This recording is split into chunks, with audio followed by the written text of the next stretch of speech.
जय सिया राम। मैं issue Harwani Hanumangarh town Rajasthan से रोज आपको गंगा दर्शन लाइव दिखाता हूं, वह पंचांग सुनाता हूं। आज मोक्षदा एकादशी व्रत है, एकादशी का व्रत है तथा आज गीता जयंती है। गीता जयंती यानी गीता का जन्म आज हुआ था। आज भगवान श्री कृष्ण ने अर्जुन को गीता पढ़कर सुनाई थी और उसको उसका संदेह दूर किया था। तो आज हो सके तो एकादशी का व्रत जरूर रखें। देवता बोले, देव देव महादेव, आप देवताओं को वर दीजिए। हमने ही गिरिराज नंदनी पार्वती की सहायता के लिए कामदेव को यहाँ भेजा था, उसका कोई अपराध नहीं था। आपने महातेजस्वी काम को व्यर्थ ही दग्ध किया है। विश्व के एकमात्र बंधु भगवान शिव आपको अपने उत्कृष्ट तेज से इस समय देवताओं का कार्य सिद्ध करना चाहिए। शंभो, आपके द्वारा इस पार्वती के गर्भ से जो पुत्र उत्पन्न होगा उसी से हमारा सब कार्य सिद्ध होगा, सिद्ध करना चाहिए। शंभो शंभो, उसी से हमारा सब कार्य सिद्ध होगा। महादेव, तारकासुर ने हम सब देवताओं को बहुत सताया है, उसके भय से हमारी रक्षा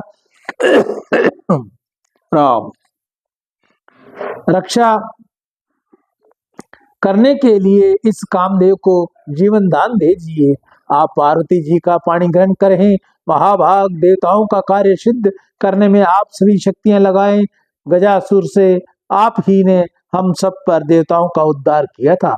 कालकूट विषय भी आप ही ने हमारी रक्षा की थी। भगवान, ये कामदेव देवताओं का कार्य सिद्ध करने के लिए आया था, यह हमारे उपकार में संकलन रहा है, अतः आपको इसकी रक्षा करनी चाहिए। तब भगवान महेश्वर ने देवताओं से रुष्ट होकर कहा, देवगण, तुम सबको कामना रहित होना चाहिए। इंद्रादि देव जब जब कामदेव को आगे रखकर चले हैं, तब तब आपकी मर्यादा भ्रष्ट हुए हैं, दुखों में पड़े हैं और दीनता के भागी हुए हैं। अतः मैंने आपकी शांति के लिए कामदेव को जलाया है। तुम सब देवता, असुर, महर्षि तथा दूसरे प्राणी भी अब निर्भय होकर तपस्या में मन लगाओ। आज संपूर्ण जगत को मैंने काम और क्रोध से शून्य कर दिया है। देवताओं, यह पापी काम दुखी की जड़ है, अतः आज मैं इस जीवन दान नहीं दूंगा, तुम अवसर की प्रतीक्षा करो। भगवान शिव के ऐसे कहने पर सब महर्षियों ने उनसे कहा, शंभो, आपने जो कुछ कहा है वह सब आपके लिए परम कल्याणी है, किंतु देवेश्वर, हम भी कुछ निवेदन करना चाहते हैं, उसे ध्यान पूर्वक सुने। जिस प्रकार संसार की सृष्टि हुई है, उनके अनुसार संकल्प रूप काम ही इसका अधिष्ठान है। काम के बिना यह सृष्टि कैसे होगी? ये विश्व काम में है, इसके ऊपर उठे हुए आप परमेश्वर की निष्काम है। इतना कहकर मुनि सिद्ध और चरणों ने भगवान सदाशिव स्तुति की वंदना की। तदंतर वे वहां से शीघ्र ही अंतर्ध्यान हो गए। कामदेव को जलाकर महादेव जी अदृश्य हो गए। उस समय पार्वती जी वहां रति को रोती हुई देखकर बोली, सखी, तुम शोक न करो, मैं कामदेव को जीवित दिलवाऊंगी। पार्वती के इस प्रकार आश्वासन देने पर पतिव्रता रति ने सती पति को पुनः प्राप्त करने के लिए बड़ी भारी तपस्या आरंभ की। तदंतर पार्वती भी वही रहकर तपस्या में लग गई। उस समय माता पिता उन्हें रोकते हुए कहा, बेटी, अभी तू बालिका है, शीघ्र घर चल, तू तपस्या का श्रम उठाने योग्य नहीं है। पार्वती बोली,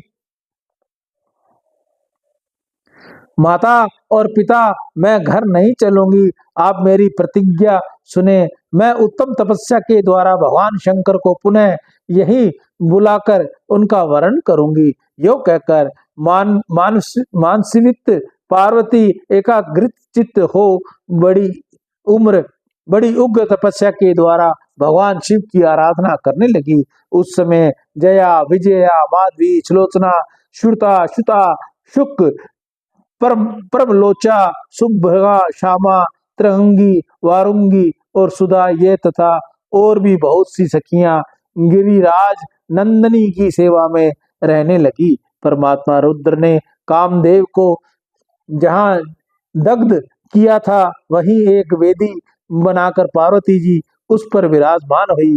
वह अन्न और फल त्याग कर केवल हरे पत्ते खाकर रहने वाली लगी। तत्पश्चात हरे पत्ते भी छोड़ दिए और सूखे पत्तों पर निर्वाह करने लगी। आगे चलकर जब उन्होंने सूखे पत्ते भी त्याग दिए तब वह अपना अपना नाम से विख्यात हुई। सूखे पत्ते छोड़ने पर भी वह कुछ काल तक केवल जल पर रही, फिर उसे भी छोड़कर वायु पीकर रहने लगी। इस प्रकार सती साध्वी गिरिजा दीर्घ काल तक तपस्या में लगी रही। भगवान शंकर की प्रसन्नता के लिए मन में उत्तम निष्ठा रखकर पार्वती उग्र तपस्या द्वारा आराधन करती रही। पार्वती के उस महान तप से संपूर्ण चराचर जगत सतप्त होने लगा। तब देवता और असुर सब मिलकर ब्रह्मा जी की शरण में गए।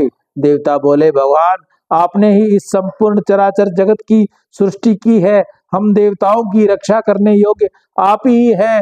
देवताओं की यह बात सुनकर ब्रह्मा जी ने मन ही मन चिंतन किया। चिंतन से उन्हें ज्ञात हुआ कि पार्वती की तपस्या बड़ी अद्भुत दवा अग्नि प्रकट हुई। यह जानकर ब्रह्मा जी बड़ी शीघ्रता से परम अद्भुत क्षीर सागर के तट पर गए। वहां जाकर उन्होंने अति शोभयायान शेष शैया पर सोए हुए भगवान विष्णु का दर्शन किया। देवी लक्ष्मी उनके दोनों चरण बिंदों की निहार सेवा कर रही थी। गरुड़ जी कुछ दूर पर मस्तक झुकाए हाथ जोड़े हुए प्रभु की सेवा में खड़े थे। श्री कांति, तुष्टि, व्रति और दया आदि देवियां भी भगवान की सेवा में संकलन थी। 9 शक्तियों से संपन्न भगवान विष्णु अपने पार्षदों से घिरे हुए थे। मुकुदान, सनद, सन्नानंद, महाभाग, सनातन, प्रसुप्त, विजय, अर्जित, अजंत, जयतसेन, परम कांतिमान, जय सनत कुमार, उत्तम तपस्वी, नारद, तंबूर, महाशंख, पंचजन्य, कोमोद की गदा, सुदर्शन चक्र तथा परम अद्भुत श्रृंग नामक धनुष, ये सब वहां ब्रह्मा जी को मूर्तिमान दिखाई दिए। सब देवताओं ने परमात्मा भगवान विष्णु के समीप जाकर उनसे प्रार्थना पूर्वक कहा, महाविष्णु, हम पार्वती जी की अत्यंत उग्र तपस्या से जले जा रहे हैं और संतृप्त होकर आपकी शरण में आए हैं। आप हमारी रक्षा करें।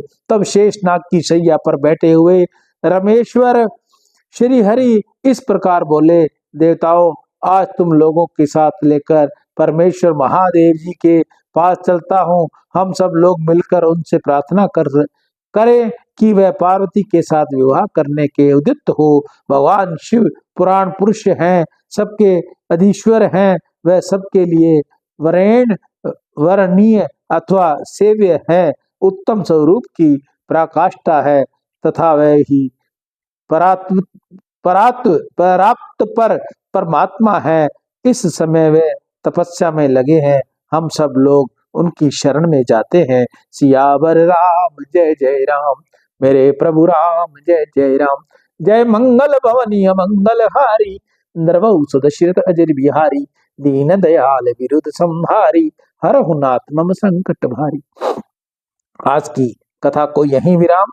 कल हम आपको कथा सुनाएंगे देवताओं की ओर से प्रार्थना, भगवान शिव की पार्वती के पास जाना और उनके प्रेम की परीक्षा ले उसकी तपस्या को सफल बनाना।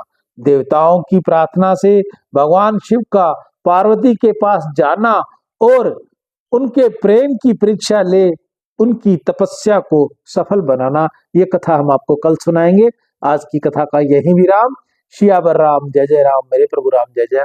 आज मोक्षदा एकादशी 11 व्रत है तथा आज गीता जयंती है। आज के दिन गीता प्रकट हुई थी। भगवान श्री कृष्ण ने अर्जुन को गीता का उपदेश दिया था। आज गीता का जन्म हुआ और अर्जुन का संदेह दूर किया। सियावर राम, जय जय राम। राम।